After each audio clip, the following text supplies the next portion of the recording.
7 अप्रैल को जब एमएलसी चुनाव के नतीजे सामने आएंगे उस वक्त बिहार सरकार में भूचाल मचेगा और बिहार की सियासत की दशा और दिशा तय होगी। यह बयान आरजेडी के प्रवक्ता मृत्युंजय तिवारी ने दिया और साफ तौर पे कह दिया कि 7 अप्रैल को जो चुनाव परिणाम आएंगे वो चौंकाने वाला होगा। हम कम से कम 20 सीटों पर चुनाव जीत रहे हैं और ये बिहार की सियासत की दशा और दिशा बदल देगा। जितने भी लोग हैं और जनप्रतिनिधि हैं वो तेजस्वी यादव में अपना भविष्य देख रहे हैं और सरकार पर कई इल्जाम लगाए। उन्होंने कहा कि बिहार सरकार ने एक नया नियम लाया है जिसके जरिए नल जल योजना में जो भी भ्रष्टाचार हुआ है उसको लेकर वार्ड सदस्यों को जिम्मेदार ठहराया जाएगा।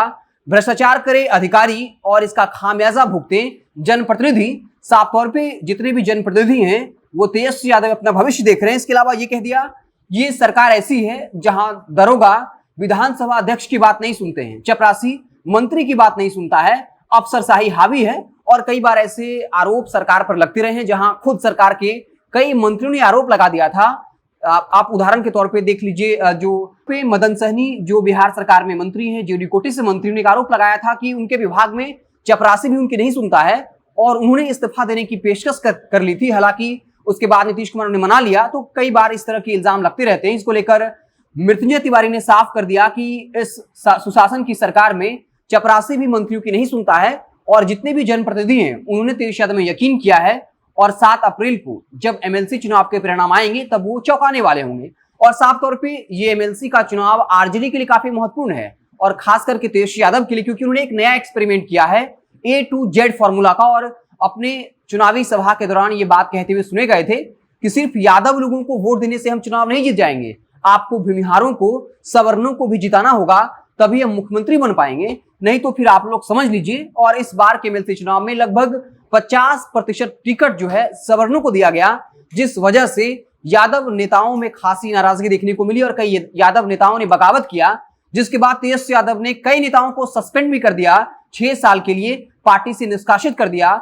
यादव समाज के नेता गुस्से में और कह रहे हैं कि तेजस्वी यादव न घर के रहेंगे न घाट के। लेकिन तेजस्वी यादव अब A to Z फॉर्मूला की तरफ आगे बढ़ चुके हैं और सवर्णों के वोट बैंक में सेंधमारी करके वो कहीं ना कहीं अपनी स्थिति मजबूत करना चाहते हैं और 2025 के विधानसभा चुनाव और 2024 के लोकसभा चुनाव की तैयारी में लग गए हैं। और साफ तौर पे अब कह रहे हैं कि हम M-वाइज समीकरण वाले पार्टी नहीं रही, अब हम A to Z की राजनीति करते हैं, सबका साथ और सबका विकास होगा।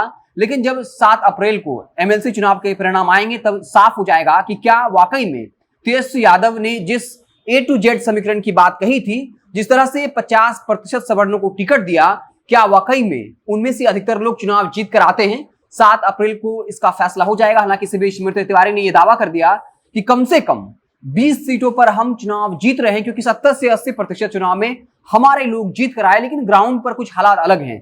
ग्राउंड पे वो कहते हैं कि एमएलसी चुनाव में हम जिनको चाहेंगे उनको वोट करेंगे, हम किसी के कहने पर किसी को वोट नहीं करेंगे। और इस वजह से आरजेडी के कई नेताओं ने बगावत किया है। लेकिन फैसला 7 अप्रैल को आ जाना है। लेकिन इसी बीच मृत्युंजय तिवारी ने एक बड़ा दावा कर दिया कि कम से कम हम 20 सीटों पर चुनाव जीत कर आ रहे हैं। जो बिहार के जनप्रतिनिधि हैं वो तेजस्वी यादव अपना भविष्य देख रहे हैं और साफ तौर पर कह दिया कि सरकार ने एक नया नियम लाया है जिसके जरिए अगर नल जल योजना में या किसी और योजना में घोटाला होता है तो इसके लिए वार्ड पार्षदों को जिम्मेदार ठहराया जाएगा। तो भ्रष्टाचार जो है वो अफसर करे और इसका खामियाजा जो जनप्रतिनिधि है वो भुगते, ये कहीं से भी सही नहीं है। तो हमें इंतजार होगा 7 अप्रैल का, जब एमएलसी चुनाव के परिणाम आएंगे तो ये साफ हो जाएगा कि वाकई में तेजस्वी यादव जिस नए समीकरण के तहत आगे बढ़ रहे हैं वाकई में क्या वो सफल हो पाएगा या नहीं। क्योंकि अपने तमाम चुनावी संबोधनों में साफ तौर पर कहते आए कि हम सिर्फ यादवों के वोट से नहीं जीत पाएंगे, आपको सवर्णों को भी वोट देना होगा। और इस बार कम से कम 50% सीटों पर सवर्णों को एमएलसी की टिकटें दी हैं और अब देखना होगा कि क्या कुछ परिणाम आता है। हमारी नजर बनी रहेगी। आप देखते रहें जनता जंक्शन। बहुत बहुत धन्यवाद।